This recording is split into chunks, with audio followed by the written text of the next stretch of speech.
Hello friends, இன்றைக்கி நம்ம ரொம்ப சூப்பரான யூஸ்ஃபுல்லான ஒரு விடுதங்க பார்க்க போகிறோம். என்னன்னு பார்த்தீங்கன்னா, நம்ம டெய்லி லைஃப்க்கு தேவையான கிச்சன் டிப்ஸ் அண்ட் ட்ரிக்ஸ் தாங்க பார்க்க போகிறோம்.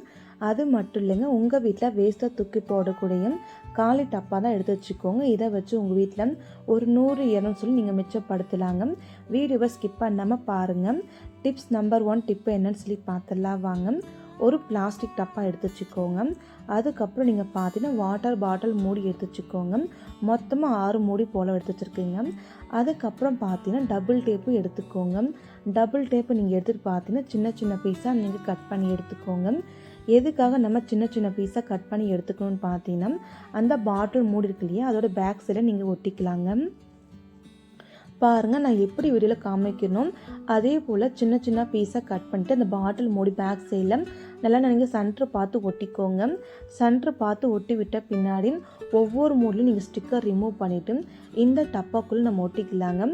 ஒரு மூடி நீங்கள் ஒட்ட வச்சு பின்னாடி பார்த்தீங்கன்னா கொஞ்சம் கேப் விட்டு இன்னொரு மூடி ஒட்டிக்கலாங்க. இதே போல் மொத்தமாக நான் 6 பீஸு ஒட்டிக்க போகிறேங்க.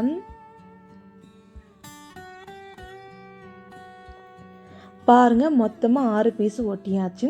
அதுக்கப்புறம் ஒரு விரல் வச்சு அந்த கேன் பாட்டில் மூடிக்குள்ளே லைட்டாக நீங்கள் ப்ரெஸ் பண்ணி விடுங்க. நல்லா டைட்டாக பிடிச்சிக்குங்க. இப்போ நமக்கு அழகான முட்டை ட்ரே ரெடி ஆகிடுச்சுங்க. இப்போ நம்ம இதுக்குள்ளே முட்டையை வச்சுக்கலாங்க. பார்க்கவும் ரொம்ப அழகாக இருக்கும், ரொம்ப நீட்டாக இருக்குங்க. இதுக்காக நீங்கள் ஆன்லைனில் 100-200 கொடுத்து பர்ச்சேஸ் பண்ணி வாங்க வேண்டிய அவசியம் இருக்காது. கண்டிப்பாக ட்ரை பண்ணி பாருங்கள். இந்த டிப்பு உங்களுக்கு யூஸ்ஃபுல்லாக இருந்துச்சுன்னா ஒரு லைக் பண்ணிக்கோங்க. நெக்ஸ்ட் டிப்பு என்னன்னு சொல்லி பார்க்கலாம் வாங்க. உங்கள் வீட்டில் காலியான வேஸ்ட்டை தூக்கி போடக்கூடிய கோல்கேட் டப்பாவும் டானிக் டப்பாவும் எடுத்து வச்சுக்கோங்க. இதை வச்சு நம்ம அழகான ஆர்கனைசர் ரெடி பண்ணிடலாங்க. ஃபஸ்ட் நீங்கள் டானிக் டப்பா இருக்கு இல்லையா, அதை நீங்கள் எடுத்துக்கோங்க. மேலே எக்ஸ்ட்ரா இருக்கிற பேப்பரை கட் பண்ணி எடுத்துக்கோங்க. அதுக்கப்புறம் இந்த கோல்கேட் இருக்கு இல்லையா, அதை நீங்கள் அந்த டானிக் பாட்டில் லென்த்துக்கு கட் பண்ணி எடுத்துக்கோங்க. பாருங்கள், நான் கட் பண்ணி எடுத்துட்டேன். மொத்தமாக நம்மக்கிட்ட 2 பீஸ் இருக்குங்க. இதை நீங்கள் அப்படியே வச்சுக்கோங்க. அதுக்கப்புறம் நீங்கள் பார்த்தீங்கன்னா மறுபடியும் சிசர் எடுத்துக்கோங்க. சிசர் எடுத்துகிட்டு நான் எப்படி வீடியோவில் கட் பண்ணி காமிக்கிறனோ அதே போல் அந்த டானிக் டப்பாவை நீங்கள் கட் பண்ணி எடுத்துக்கலாங்க.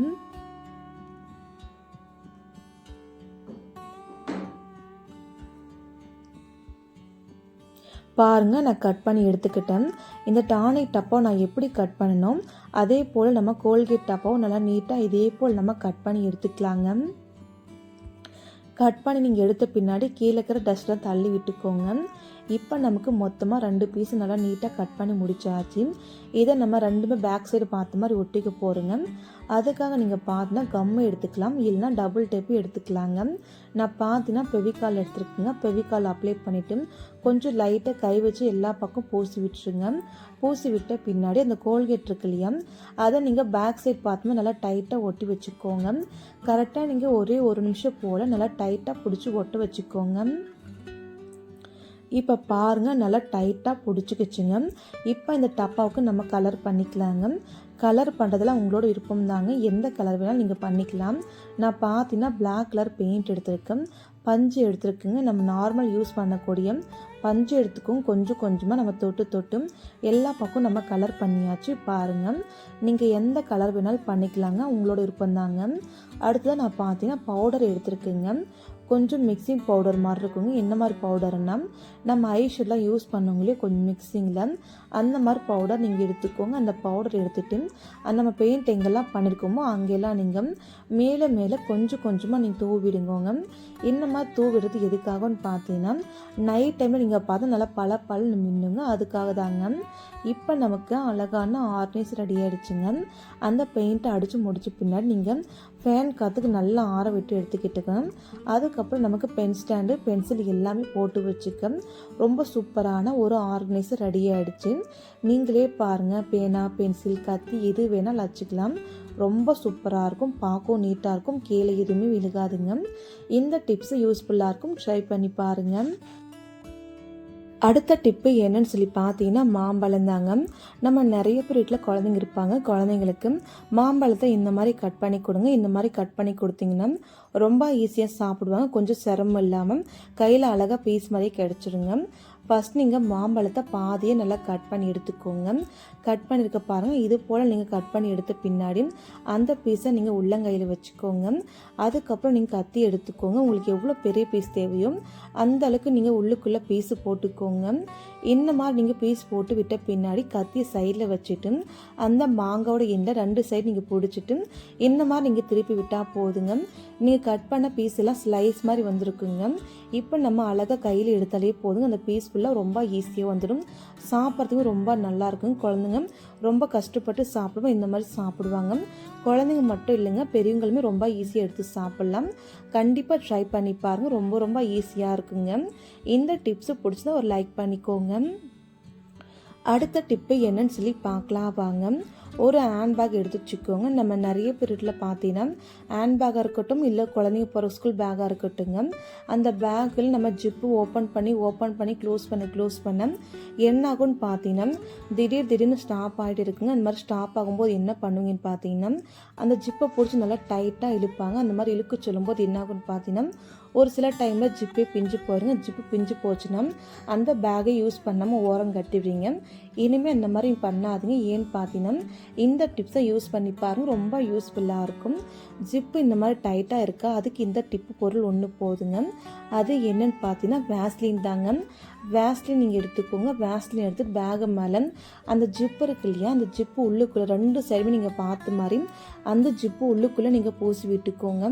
இந்த மாதிரி எங்கெல்லாம் டைட்டு பிடிக்குதோ அந்த இடத்துல நீங்கள் இந்த வேஸ்லின் வச்சு நல்லா அப்ளை பண்ணி விட்டுக்கோங்க. அப்ளை பண்ணி விட்ட பின்னால் நீங்கள் ஜிப்பை நல்லா ஓப்பன் பண்ணி க்ளோஸ் பண்ணி ஒரு 4-5 டைம் நீங்கள் பண்ணி விட்டுக்கோங்க.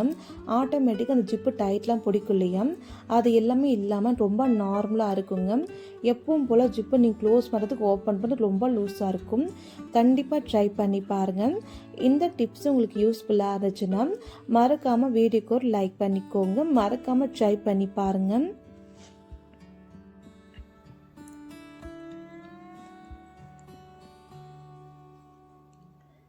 அடுத்த டிப்ஸு என்னன்னு சொல்லி பார்த்தலாம் வாங்க. ஒரு கடாய் எடுத்து வச்சுக்கோங்க. கடாய் நல்லா காயிட்டுங்க. 2 கரண்டி போல் எண்ணெய் ஊற்றிக்கோங்க. எண்ணெய் நல்லா காஞ்சதுமே 3 பெரிய வெங்காயத்தை குட்டியாக நறுக்கி சேர்த்துக்கோங்க. அதுக்கப்புறம் பச்சை கருவேப்பிலை ஒரு கொஞ்சம் போல் சேர்த்துக்கோங்க. ஒரு 3 காஞ்ச மிளகாவும் சேர்த்துக்கோங்க. ஒரு கரண்டி எடுத்துக்கோங்க. கரண்டி வச்சுட்டு வெங்காயத்தை நல்லா வதக்கிடணுங்க. நல்லா பொன்னிறம் ஆகிறதுக்கு நல்லா வதக்கி விட்டுக்கோங்க. பாருங்கள், வெங்காயம் நல்லா பொன்னிறமாக ஆயிடுச்சுங்க. அதுக்கப்புறம் பார்த்தீங்கன்னா இஞ்சி பூண்டு நல்லா தட்டி நீங்கள் போட்டுக்கோங்க. 1 டீஸ்பூன் போல் இஞ்சி பூண்டு நீங்கள் நல்லா தட்டிக்கோங்க. இப்போ அந்த இஞ்சி பூண்டு பேஸ்ட்டை போட்டு விட்ட பின்னாடி ஒரு கரண்டி எடுத்துக்கோங்க. கரண்டி வச்சுட்டு நல்லா நீங்கள் கலக்கி விட்டுக்கோங்க. அந்த இஞ்சி பூண்டோட பச்சை வாசனை போகணுங்க இல்லையா, அது வரைக்கும் நீங்கள் வதக்கி விட்டுக்கோங்க. வதக்கி விட்ட பின்னால் நீங்கள் பார்த்தா 2 பெரிய சைஸ் தக்காளியை சின்ன பீஸாக கட் பண்ணிக்கோங்க. கட் பண்ணி வச்ச தக்காளியை நம்ம இப்போ இது கூட சேர்த்துக்கலாங்க. தக்காளி சேர்த்து விட்ட பின்னாடி ஒரு கரண்டி வச்சு தக்காளி நீங்கள் நல்லா வதக்கி விட்டுக்கோங்க.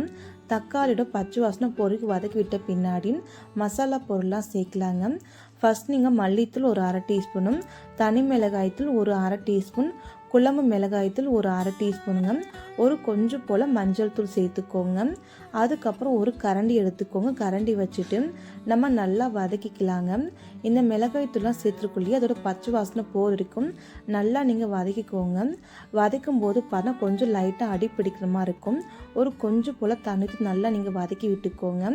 நல்லா வதக்கி விட்ட பின்னாடி பார்த்தீங்கன்னா நம்ம ஆல்ரெடி 1/2 கிலோ சிக்கன் நல்லா க்ளீன் பண்ணி எடுத்துருக்குங்க. அந்த சிக்கன் ஃபுல்லாகவே நம்ம சேர்த்துக்கலாங்க.